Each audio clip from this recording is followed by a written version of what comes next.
Welcome back to Objective 7 in Chapter 8 of our 3B1 series. In this objective, we'll describe the components and operation of a airflow fuel flow combustion control system. Now, if we're okay with Objective 6, which is looking at fuel flow, airflow, then we just basically have to reverse our control philosophy to understand an airflow fuel flow. Because that really is the major difference between the two. Then there's just an extra little tack-on bit to this where we'll talk about a high-level select relay. Okay, so with regards airflow fuel flow then, the idea with this one is that our airflow is going to be the leader and the fuel flow is going to be the follower with regards to their control philosophy. Now in this case, it is true that the airflow will be adjusted first and then the fuel flow will follow, the same as in all other combustion controllers.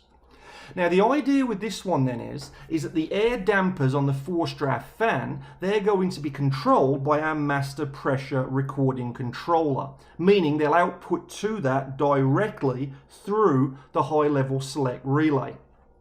The fuel valve position will be on the other side of our diagram, and this will be output from the modulating relay, and that comes via the ratio to air relay labelled up as FY in your diagram.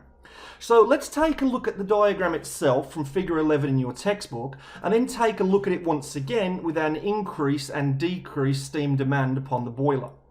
So looking at our diagram, we can see yet again that our pressure recording controller for drum pressure is our master controller, and that's being input into by the pressure transmitter, which is simply sensing the drum pressure. This then outputs through a hand auto station, which just simply allows automatic or manual control, and then outputs down through a high select relay down to our air damper drive. Don't worry about the high level select relay at the moment, I'll mention this at the end, but the output from our pressure recording controller goes down to our air damper drive and also over to our modulating relay and down to our fuel control valve. On the right hand side of our diagram, we've once again got two flow transmitters.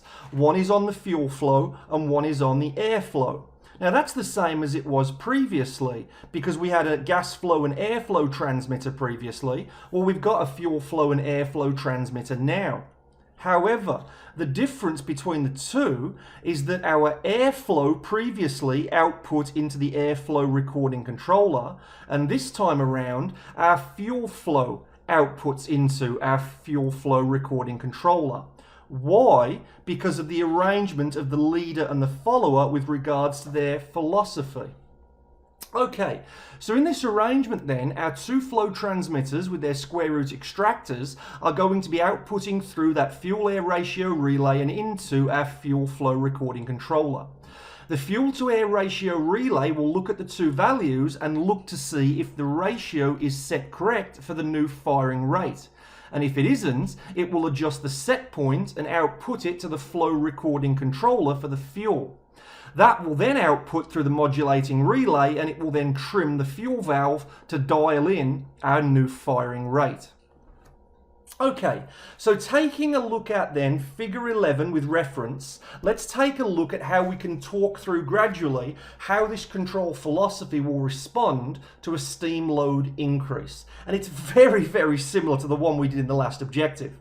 So to start off with then, if our steam demand increases, the pressure inside our steam drum is going to drop because we're pulling more steam pressure out.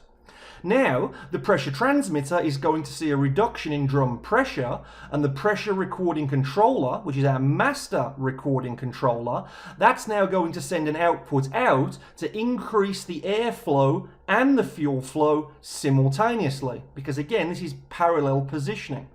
The air signal goes directly down to the air damper drive via the high select relay, and the fuel signal goes to the fuel valve via our modulating relay. Now the airflow and fuel flow values are now going to increase. At this point, the fuel transmitter for the flow and the air transmitter for the flow, they are now going to see increased flow rates in air and fuel because the firing rate is now increasing to match the new steam demand. The airflow transmitter now outputs through to the fuel to air ratio relay. And now the output is going to be modified to generate a new set point to output into our flow recording controller. And this new output is what the new set point is for our fuel recording controller. And now, as there will be a slight error in difference between the set point and the process variable, the fuel flow recording controller will generate an output signal via our modulating relay and now tell the fuel flow control valve to open up more to suit the increased airflow value.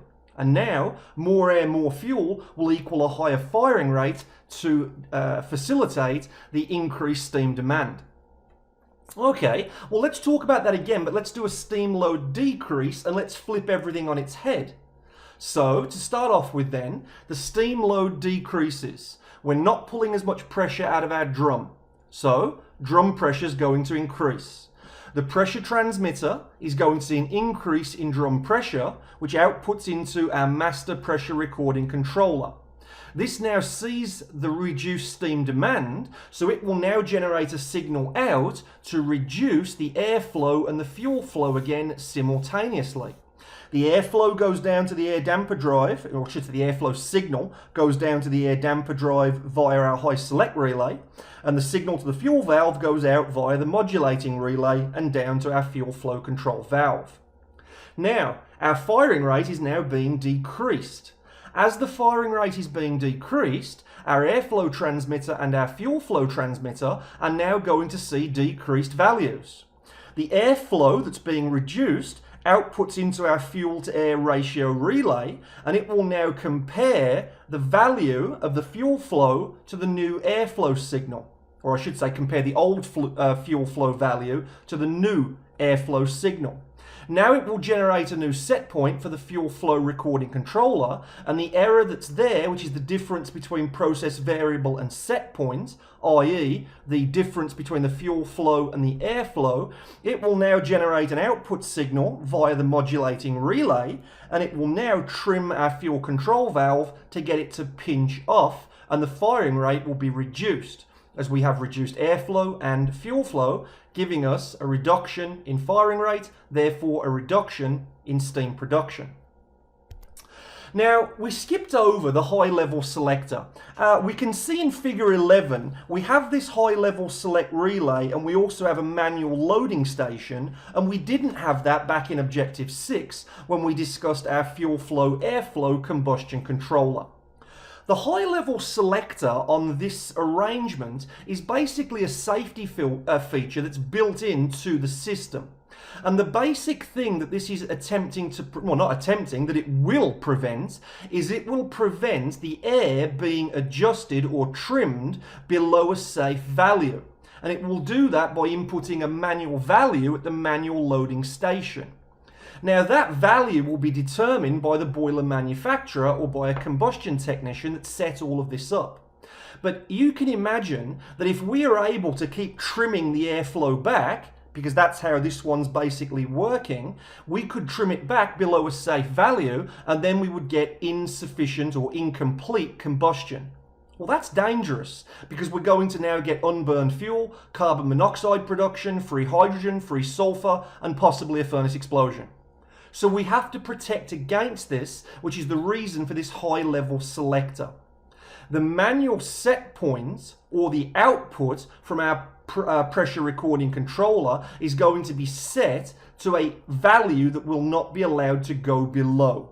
I mean, it might be 20%, for example, and that will not be able to trim the air back to any lower than that. And then that way, we get basically our low level when we turn into low fire, and we also get our safety feature to stop incomplete combustion.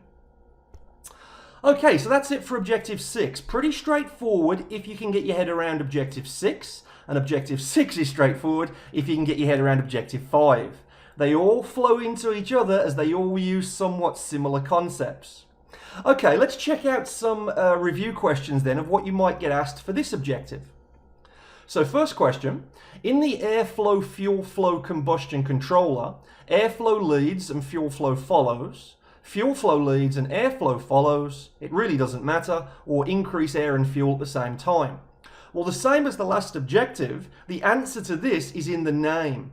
It's airflow, fuel flow. So airflow comes first and fuel flow comes second in the name.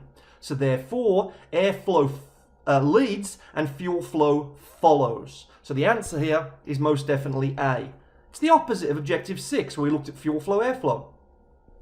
Next one. In the airflow fuel flow combustion controller, what is the purpose of the high level selector? Well, we just got through chatting about this one. Does it open the air and fuel valve simultaneously? Does it prevent fuel flow from decreasing below a safe value? Does it prevent airflow from decreasing below a safe value? Or does it initiate the post-purge upon shutdown? The high-level selector prevents our air from being trimmed or reduced below a safe value, and in this way it will avoid incomplete combustion. Where does it get this safe value from? The manual loading station, which has been input, typically hardwired into the program. That is, as an operator, we can't adjust that. That will be input as the logic for the system itself. Next one. In the airflow fuel flow controller, the master pressure recording controller sends its output signal to the what? Is that the fuel control valve, the air damper drive, the fuel flow recording controller, or the fuel to air ratio relay? Well, again, the answer is in the name. If airflow leads and fuel flow follows, then the airflow is what's going to be output from the master pressure controller. So therefore, to adjust the airflow, it would have to output to the air damper drive. And we can see that in figure 11. So this is basically another question asking you about the diagram specifically. Next one. In an airflow fuel flow combustion controller, airflow signal becomes the set point of the something controller. Is that the feed water flow, the fuel flow, the airflow, or the drum level? Well, again, this is asking you a question about the diagram. Now, the airflow signal, if you look at the diagram, becomes the signal to the fuel flow recording controller via the fuel to air ratio relay, which will generate the new set point. And then that new set point input into our fuel recording controller is what will generate the output via our modulating relay to adjust our fuel control valve and now trim it, either open it up or pinch it off to suit the new demand. Next one. An increase in boiler load will cause the airflow to increase first and increase in gas flow will follow. Is that true or false? Well, that's the basic philosophy of all combustion controllers, so that is absolutely true. The airflow will be increased first, the gas flow will then be increased afterwards. That way we avoid incomplete combustion and avoid the likelihood of a furnace explosion or a furnace puff. And there we go, there is objective 7, very, very popular and common to objective 6. And again, 6 and 7 are kind of a twofer. If you can understand 6, you will get 7. So give that one a read and make sure you go back and compare and contrast that system, especially the diagram from figure 11, and you compare it back to the diagram in figure 10 of objective 6. And in that way we'll be clear upon the differences between them, and then also, of course, make sure you're aware of that high-level select relay and what its function does. Then when you're ready, let's come back and talk about objective 8, which is our last combustion controller to mention, and this is the all-singing, all-dancing, even somewhat generic one, which is a multi-element combustion control system. So when you're ready, I'll see you back soon.